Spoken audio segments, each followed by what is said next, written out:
now. We're looking for the green screen, and we're gonna put up some pictures because we're about to figure out why and what's going on with the Warriors. So we're gonna start off with Steve. I can't coach Kerr. The other night, the Warriors were playing against the Kings, and then they were getting blown out. They were down like 20, and then they were up like 12, and then they were down like 6, and they just couldn't fight back past 6. And you seen Steve Kerr on the sideline getting frustrated, getting agitated. He was so upset because he just couldn't see why the Warriors couldn't make the plays to win the game. But he had Brandon Potter ass in the game. It's no Steph Curry, no Draymond Green. The lead is going down. So Steve doesn't think he needs to play these play. No Kristaps. He don't know Al. He don't need to play these players so that they can get rhythm for the playoffs. They need a rest. In his eyes, they need a rest. Not more wins, because we're going to be in 10th. Like, let's not try to get ninth. No. Let's not try to win the last 3 and they lose the last 2 and we get ninth instead of 10th. Some sort of moral victory. Not with Steve. Not with Steve. Because if that was the case, Steph would have a lot more records. They wouldn't have the 73-9 record. They would have a championship instead that year. And they would have personal records that make the teammates look like they were really great. Instead of it looking like it was just a great team coached by him, when we all know he is not the reason for them. The reason for them is Mark Jackson. He hasn't done a darn thing. He got to the chip, won it, and then lost it. Couldn't drop a play. Let's not talk about them not able to hit a shot in the last 2 to 7 minutes, 7 minutes down to 2. Let's talk about him not being able to draw a play in that time that worked. Doc Rivers, as much flack and slack as we give him, he would have called a timeout and drew that timeout. He got that one play after timeout that cannot be stopped. We done seen this from the Orlando Magic till now. We just got one set play. You could draw a book and make a study off Doc Rivers' inbound play that always works, no matter what team it is on. He is a good point guard and a jumping center and a power forward that can hit a 3, a good mid range. Since the championship that nobody expected them to win, but they won. Since the championship, it's not just that it's a decline, it's how it looks. It's how this be looking. Even the championship, like out of all 4 of the Warriors championships and all those trips to the finals, you'll be like, which one was the easiest? This one. This one was the easiest. They had to play the Celtics. Oh my God, they wiped the Celtics. It was almost a clean, easy game. Like, it was the Celtics. But I'm telling you, so it make it look crazy when you think about Steve Kerr and the flack that we trying to give him, when you be like, nah, but they got the championship 5 years ago. Like the 2 years before that, they didn't even make the playoffs. It was like 15 wins the 2 years before that, and the year before that, it was like 30 something wins. Like, let's not do that. Let's not do that. But the problem with the Warriors is more than just Steve Kerr. But then you gotta throw in what happened with Jordan Poole and Draymond Green. We all know what happened with Jordan Poole and Draymond Green shouldn't have happened. The way it was handled is the reason that the team fell apart. It even made sensitive Durant look right. Like, yo, the stuff y'all be doing in the front office is not how you put together. It made Durant look correct. And then you see why Bob Myers left. Because y'all can't have Draymond Green going around punching Steph Curry's Batman. This is Batman Beyond. Draymond Green, you're like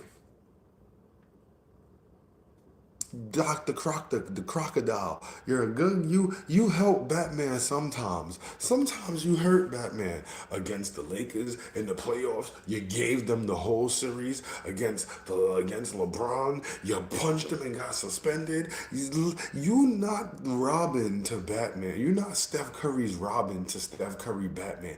You're the I'm about to say croctopus. He's the crocodile, like Dr. Octopus. You usually beat Spider-Man up, but today you helping him. That's how it go with them. Like, a lot of the losses y'all took was because of you. You couldn't control yourself. Punched him. He's gone. Steph Curry has you as backup.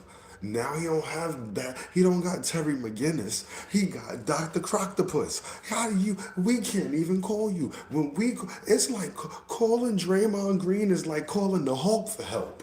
You don't know if Hulk smash. He might smash you. Next thing you know, you're like, what happened? I called Draymond. Why, everybody? Why you call him? I thought he was going to help me. I thought he was going to help me. And Draymond did it for the money. We know why he wanted that 100 million. That was very selfish. We seen the side of Draymond that was very selfish. He was making sure he secured that bag for himself at the detriment of the team. And then he starts a 4-year contract, 100 million, first year, and he starts this daggone podcast talking about he might be retiring soon. Why would you do that? But then what did getting rid of Jordan Poole lead to? Now we need this next player. We needed somebody to fill the shoes, and now they're in a little drought and they're looking for the next player, right? So then we got rid of Jordan Poole and got Chris Paul. Oh my God. Remember when Bob Myers said on national TV that the Warriors front office and as a team was light years ahead of the rest of the league? Stuff started happening. Bob Myers didn't even double down. He left. When you understand the writing on the wall, sometimes you gotta leave. That nigga said, nah, they're ruining it. Why would you? Draymond punched him. Y'all traded him for him. We already got Steph. He's an arch rival to the Warriors. But bringing him to the Warriors solidify what all basketball players that are fans like me know. See, I'm one of them street ballers who think I could have made it. I could have made it. I'm 6'4", 6'5". I got to play center in the street. I got a little handle. I could shoot the three. I'm one of those played tournament basketball, ISA, Almighty, Stack Bundles tournament, Bones tournament. I'm just trying to say the ones that really matter. LES. I done played in a few tournaments. Played at this park, that park. I done did my thing. So we all know Steve Kerr can't coach, but it take a player like Chris Paul who's ingratiated. What's up? It take a player like Chris Paul who gets ingratiated with the rookies. He's a rookie builder because he know he got to build the players on the team that to keep him playing. He got to the next people that need the ball passed to him need him passing them the ball, so he get ingratiated with the rookies, which is a great thing to do. Which then you realize the coach is not that good. Something people been noticing since the second championship that we lost because Steve Kerr couldn't draw up a play for 7 minutes. I don't care that they didn't hit a shot. That's just like Mike D'Antoni with the Rockets. You're not that great of a coach. Steve D'Antoni is a gimmick coach. He got these little blow up gimmicks that work for a while. He's like it's like if you watch Game of Thrones. It's like Tyrion Lannister at the Blackwater thing when you did the dragon fire in the bay in the Blackwater Bay. That was a cool trick, but you can only do it once. That's Mike D'Antoni. He got more than Steve Kerr though. Steve Kerr don't got no tricks. If it wasn't for them having such a controlled chaotic scheme, they would have never got them chips. But then this is getting rid of Jordan Poole and getting Chris Paul. You got to get rid of Chris Paul, D'Angelo Russell, get rid of him, get rid of this guy, get rid of that guy, and then it leads us to who? Now we got the guy who they saying is to replace Steph Curry. Moment of silence for all Warriors fans,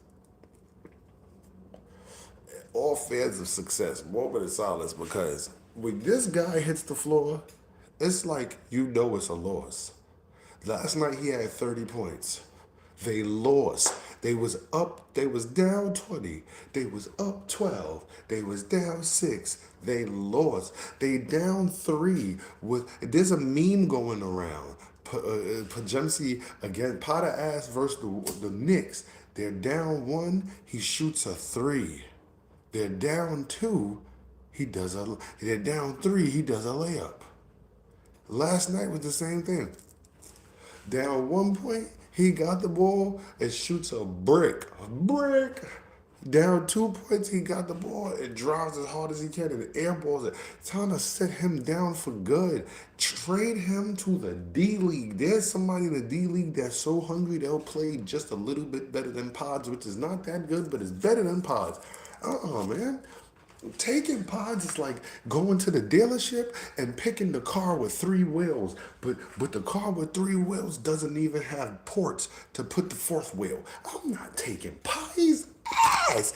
Pods is ass. But back to the storyline that I was thinking. Oh, my pizza's here. Give me a second. Yo, you know what this? I'll come right now.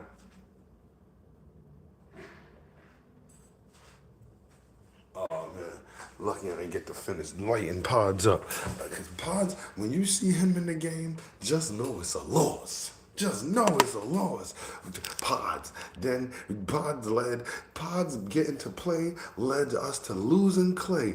Us losing Clay. Clay goes to the Mavericks. We end up getting Jimmy Butler. We get Jimmy Butler, 35-year-old Jimmy Butler. That's not really no help. Let's be honest. Jimmy Butler, playoff Jimmy. Cap. He lost in the finals each time. He could help us get to the finals. Maybe. He's good to have on the team. But with the way he play on this team, with all that driving to the basket and then passing the ball to the three and all that and not really looking to be aggressive, he's all right. I don't know. You don't need to have him and Drado, right?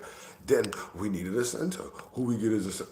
Old man Horford. This is like a revolving door. Who sick Porzingis? I don't even mean to be funny. They say he had POTS. Yeah, come on, man. He has breathing palpitations, complications.